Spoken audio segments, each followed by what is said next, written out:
Chapitre 1. Zoé fait du snowboard. Elsa, regarde! Zoé est en haut de la piste verte. On ne la voit presque pas. Tous ses vêtements sont blancs. Des vêtements blancs à la montagne, c'est dangereux. Mais pour une blonde, le blanc est très joli. Toutes les stars sont en blanc cette année. À Milan, à New York, à Paris. Vas-y, je te regarde. D'accord, j'y vais. Elle y va? Non, elle n'y va pas. Si, elle y va. 1, 2, 3, boum! Comment est-ce possible? Même les enfants de 5 ans trouvent cette piste verte facile. Zoé, non. Zoé s'habille très bien, mais elle n'est pas très sportive. Où est-elle? On ne la voit plus dans tout ce blanc. Zoé? Zoé? Oui. Ça va? Non, je suis trop nulle. Tu n'es pas nulle. C'est ton premier jour de snowboard. C'est difficile pour tout le monde la première fois. Mais tu vas voir, après, c'est super. Elsa étudie au collège sport-études de Modane. Chaque jour, elle fait du ski et du snowboard. Sur une piste, c'est une championne. Zoé l'écoute. Je m'habille bien et je suis jolie, mais à la montagne, je tombe toujours. C'est horrible, pense-t-elle.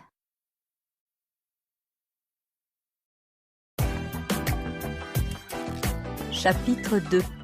Comme chien et chat. Rémi, Karine et Thierry arrivent derrière Zoé. Rémi est un champion de skate.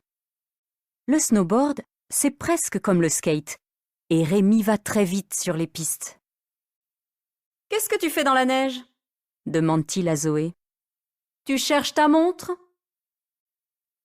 Zoé porte une très belle montre en or, un cadeau de sa grand-mère. On ne fait pas du snowboard avec une montre en or. Les montres en or, c'est pour la ville, pour l'opéra, pas pour la montagne. Mais cette montre magnifique va très bien avec des vêtements blancs. Je ne cherche pas ma montre, je regarde la montagne et je rêve. De moi? Pff, les filles ne rêvent pas de leur cousin, mon pauvre. Je rêve d'un prince, pas d'un petit garçon stupide. Et ton prince, il est dans la neige? Brrr, vous allez avoir très froid cette nuit, ma pauvre. Les autres rient. Rémi et Zoé sont comme chien et chat. C'est marrant de les écouter. Je ne vais pas avoir froid du tout, répond Zoé. Dans mes rêves, il ne fait jamais froid. Ne cherche pas à comprendre. Tu es encore jeune. Rémi a 11 ans, 2 ans de moins que Zoé. Il déteste qu'elle lui parle comme une grande sœur. D'abord, ce n'est pas sa sœur, c'est sa cousine. Et puis, elle est nulle en sport. Je suis jeune, mais je ne suis pas toujours le nez dans la neige. Je t'aide? Non, merci beaucoup. Va t'amuser avec tes petits camarades. Quand Zoé est fatiguée, elle déteste les blagues de Rémi. Rémi ne sait pas s'arrêter. C'est un enfant. Il est quelle heure? Demande Karine. Zoé regarde sa belle montre en or. 2 heures. On se retrouve au collège dans 1 heure? Pourquoi? Demande Thierry. On a le temps. Les pistes ferment à 16h30. Oui, mais Zoé et moi, on va acheter un gâteau pour Elsa. Ce soir, c'est l'anniversaire d'Elsa. Il y a une grande fête au collège. Tous les amis sont invités. Bon, dit Thierry. Nous, on continue à skier. Salut Zoé. Salut. Zoé, dit Rémi. Qu'est-ce qu'il y a encore? Ne reste pas trop longtemps dans la neige, d'accord?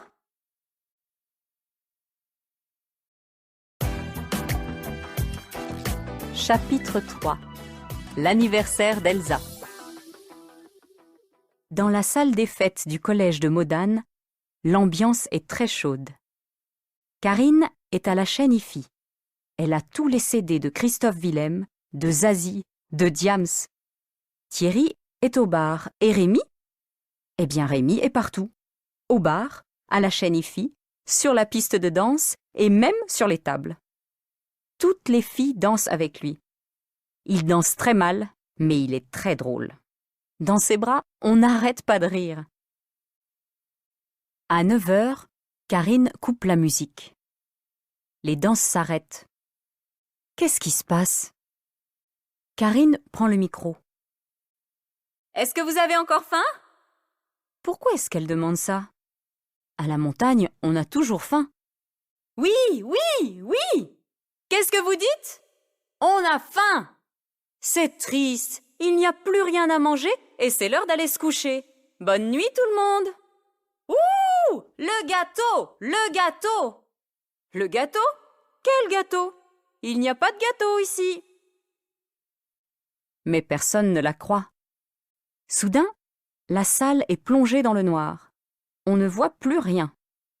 Des garçons et des filles font les fous. Mais qu'est-ce que c'est? Là, devant la porte, Zoé. Zoé tout en blanc. Zoé avec le gâteau. Et sur le gâteau, il y a 14 bougies. Tous les copains d'Elsa commencent à chanter. Joyeux anniversaire, joyeux anniversaire, joyeux anniversaire, Elsa. Joyeux anniversaire. Bravo, bravo! Elsa est toute rouge. Elle est très contente. C'est une fête géniale. Une chanson, crie Rémi. Et les autres. Elsa, une chanson, Elsa, une chanson, Elsa, une chanson. Mais je ne sais pas chanter. Ce n'est pas vrai. Elle chante très bien. Elle chante une chanson en français, puis Zoé chante une chanson en suédois. Sa grand-mère est suédoise. Karine chante une chanson en anglais. Sa famille vient de Londres. Et Rémi chante une chanson en Rémi. Et c'est horrible. Horrible. Tout le monde lui demande d'arrêter. Mais il n'arrête pas, bien sûr. Personne n'arrête Rémi pendant une fête. Karine va vite à la chaîne IFI et le dernier CD de Christophe Willem sauve l'anniversaire d'Elsa d'une catastrophe musicale.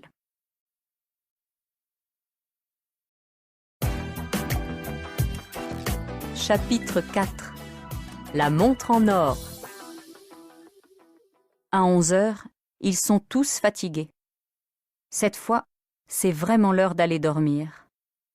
Demain matin, ils se réveillent à 7h30 pour être sur les pistes à 9 heures. Mais comment dormir après une fête aussi géniale? Elsa propose de faire d'abord de la luge. Il y a plusieurs luges au collège, et même une petite piste. La luge, la nuit, c'est super. Mais les professeurs, qu'est-ce qu'ils vont dire? Rien du tout. Ils dorment, les pauvres. Ne les réveillons pas. On fait la course? Demande Rémi. D'accord. Elsa et Zoé montent sur la première luge. Rémi sur la deuxième, Thierry et Karine sur la troisième. 1, 2, 3, partez! Ils vont très vite. Il fait noir, on ne voit presque rien, c'est super marrant. Elsa et Zoé arrivent les premières. « Hurrah !» crie Zoé. « Encore une fois !»« Encore une fois !» dit Rémi. « D'accord !» dit Karine. « Mais cette fois, je vais avec Elsa. » Ils remontent en haut de la piste. Maintenant, Elsa est avec Karine, Zoé avec Thierry, et Rémi est encore tout seul. Ils vont très vite. Thierry a de la neige sur ses lunettes. Il ne voit rien. « Attention !» Trop tard. C'est l'accident. « Ça va ?» demande Karine. « Vous n'avez pas mal ?»« Non, ça va, » dit Thierry. « Tu as une drôle de tête, » dit Zoé. « Et toi aussi ?» Ils ont de la neige partout. « Mes lunettes !» dit Thierry. « Où sont mes lunettes ?»« Ici !» dit Zoé. Elle lui donne ses lunettes. « Et ton prince ?» demande Rémi. « Il va bien, dans la neige ?» 20 fois la même blague, mon pauvre, c'est beaucoup. Pourquoi tu ne vas pas dormir? Laisse donc les grands jouer ensemble. En fait, tu m'aimes? C'est pour ça que tu me parles comme ça. Parce que c'est moi, ton prince. Si. Ah, l'amour. Je t'aime, moi. Blurk. Zoé et Rémi dans la même soirée, c'est vraiment génial. Mais c'est vrai qu'il est tard. Moi, je suis fatiguée, dit Karine. Pas vous? Il est quelle heure? Zoé regarde sa montre. Où est sa montre? Elle n'a plus sa montre. Ma montre en or!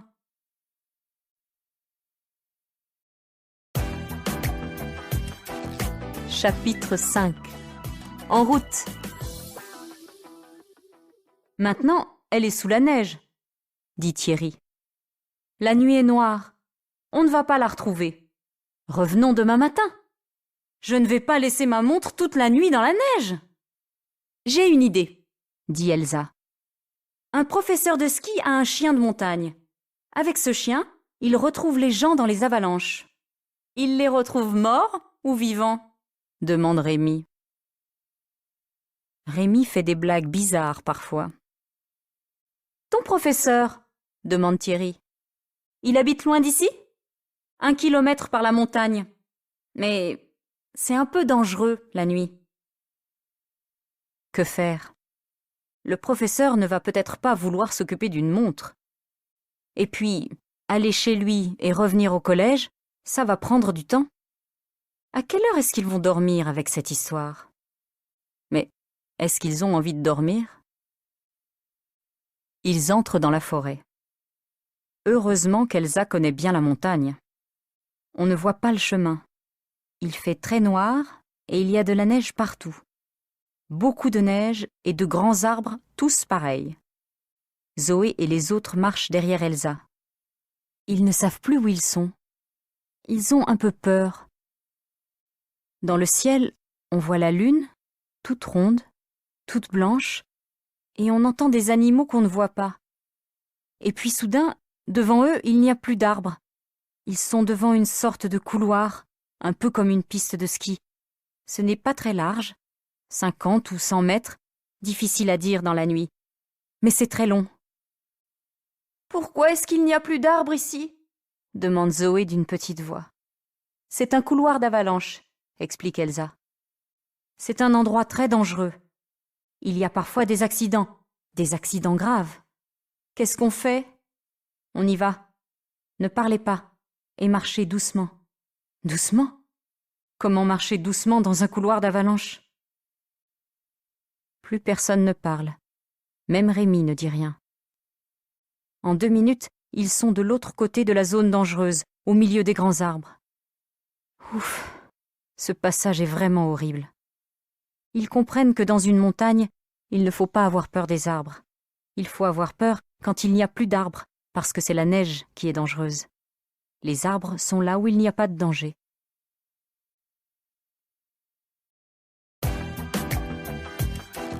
Chapitre 6. Chez Monsieur Paul. Monsieur Paul, le professeur de ski, habite au milieu de la forêt, dans une jolie maison avec de grandes fenêtres et un beau jardin. Il n'y a pas de voisins, pas de route, pas de station de ski. Le village est à plus d'1 kilomètre. Dans cette maison, c'est comme dans un livre. On est loin du reste du monde.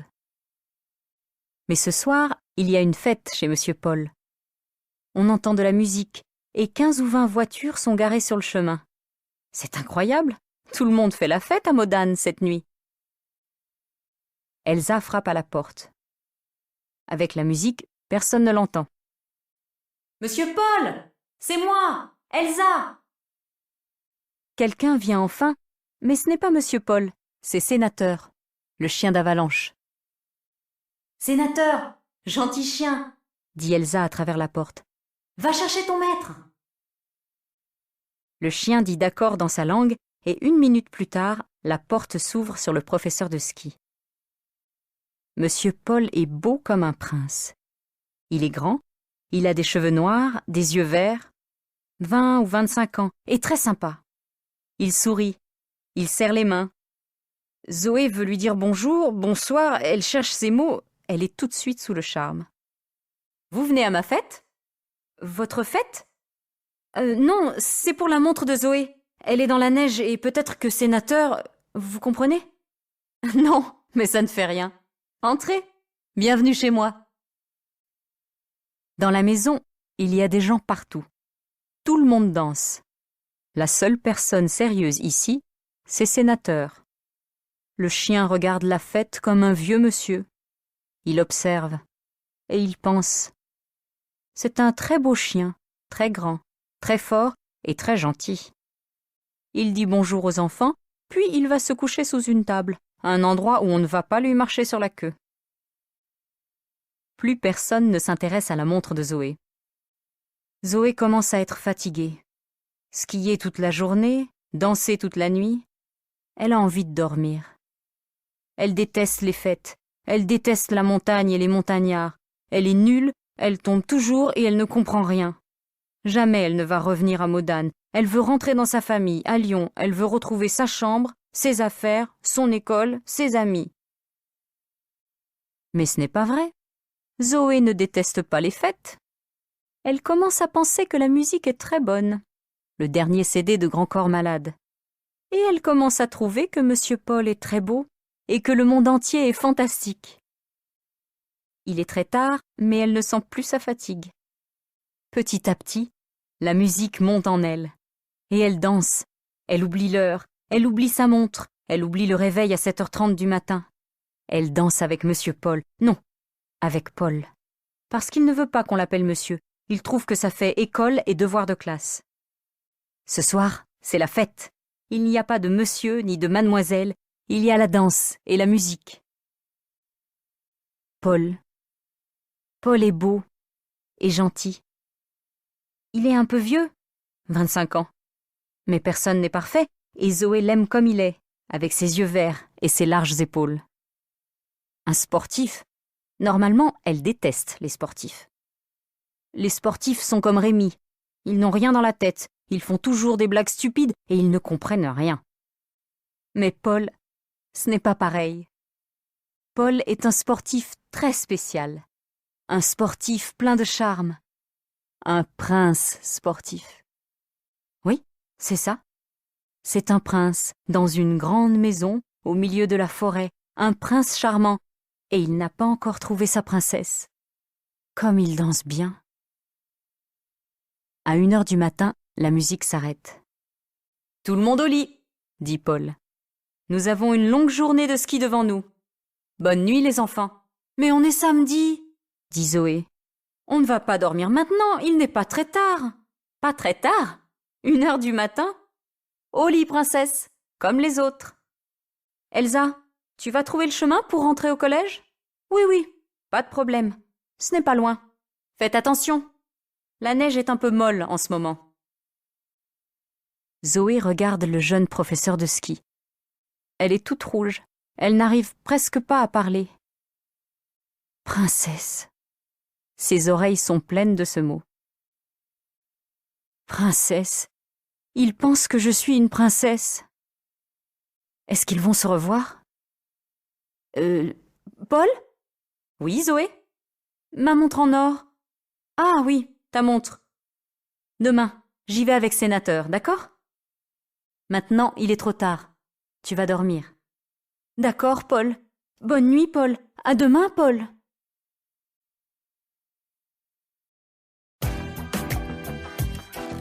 Chapitre 7. Le blanc et le noir. D'accord, Paul. Bonne nuit, Paul. À demain, Paul.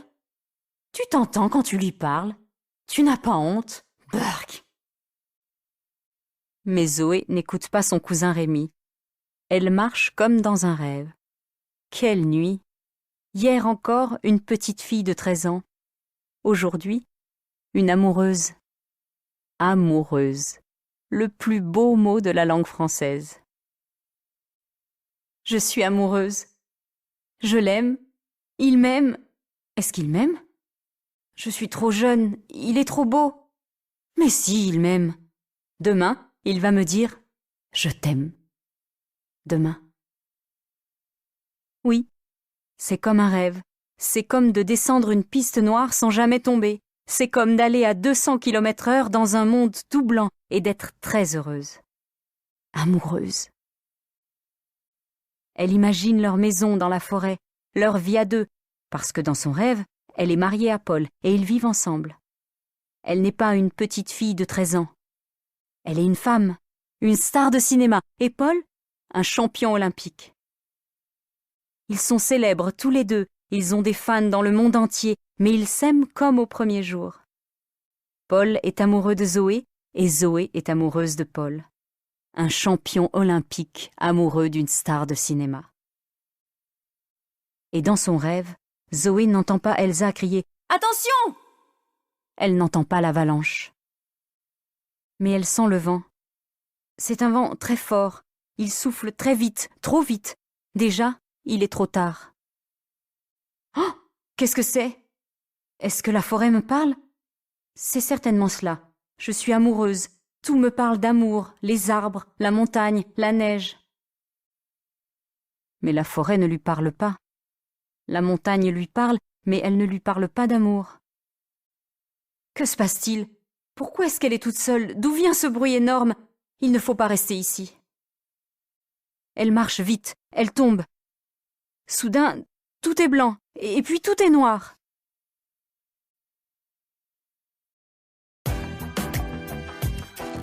Chapitre 8. Sénateur. Rémi, Elsa, Thierry et Karine restent plusieurs secondes sans rien dire. Ce n'est pas possible, pense-t-il.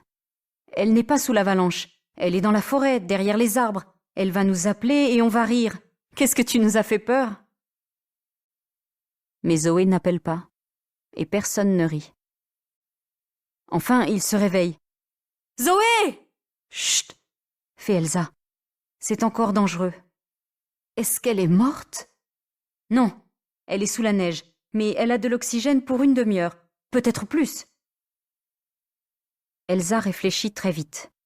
10 minutes pour aller chercher Sénateur, 10 minutes pour revenir, 10 minutes pour retrouver Zoé. Ça peut marcher. Zoé est jeune, forte, en bonne santé. Elsa connaît la montagne, elle prend la direction des opérations. Rémi, tu viens avec moi. Vous commencez les recherches. Ne l'appelez pas. Écoutez, elle va peut-être crier, et regardez bien autour de vous.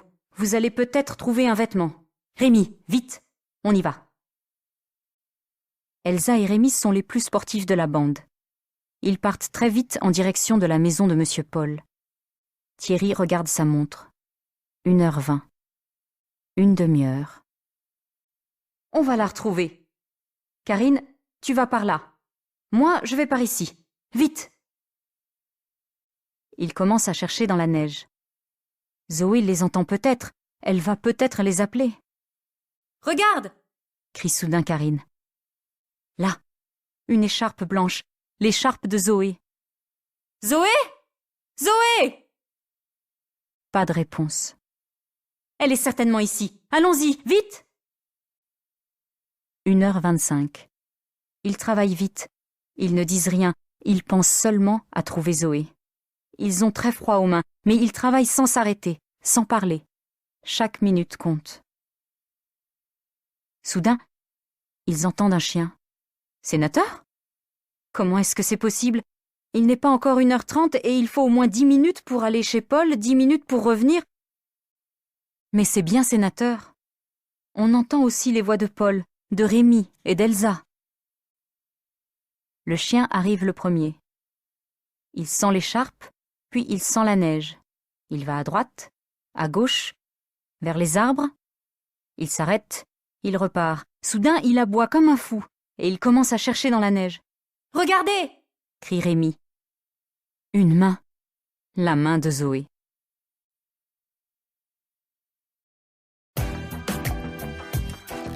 Chapitre 9. Et ça recommence.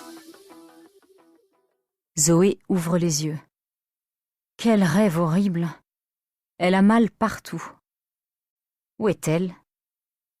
Elle lève un peu la tête, elle regarde autour d'elle. Elle est dans son lit. dans le collège de Modane. Le soleil entre par la fenêtre et elle a très faim. Il est tard, peut-être 11 heures ou midi. Qu'est-ce qu'elle fait toute seule dans la chambre à cette heure? Où sont les autres? Il y a quelqu'un? Personne ne répond, mais elle entend des gens rire dehors.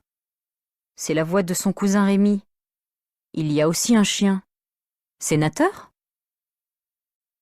La fête chez Monsieur Paul, la promenade dans la forêt, l'avalanche. Très lentement, comme une grand-mère, elle sort de son lit et va vers la fenêtre. Rémi, Elsa, Karine, Thierry, tous ses amis sont là, dans la neige, au soleil. Il y a aussi Sénateur et Paul. Paul? Qu'est-ce que vous faites? Zoé, tu es réveillée? Retourne vite dans ton lit, on arrive. Dans son lit? Pourquoi rester au lit par cette belle journée? Elle n'a pas du tout envie d'aller au lit. Elle a envie de sortir et de faire du snowboard. Paul et les autres entrent dans la chambre. Ils l'embrassent tous. Comment tu te sens? Ça va? Dites-moi, l'avalanche, c'est un mauvais rêve ou c'est pour de vrai? C'est pour de vrai. Rémi pleure. Pourquoi est-ce que tu pleures, toi? Je ne pleure pas. Si, tu pleures. Non, c'est la neige. J'ai de la neige dans les yeux. Ce n'est pas vrai, mais Zoé n'insiste pas. J'ai faim. Ce n'est pas étonnant, dit Paul. Tu sais quelle heure il est? L'heure? Ma montre. Où est ma montre? Elle est folle. Je vous dis qu'elle est folle, crie Rémi. Elle tombe dans une avalanche et elle pense à sa montre. Moi, au moins, je pense. Ce n'est pas comme toi. Arrêtez, tous les deux. Mais ce n'est pas possible. C'est lui qui m'embête. Non, c'est toi. Et ça recommence. Paul les regarde, rit et dit: Sénateur vient de trouver quelque chose. Ce n'est pas à toi. Ma montre.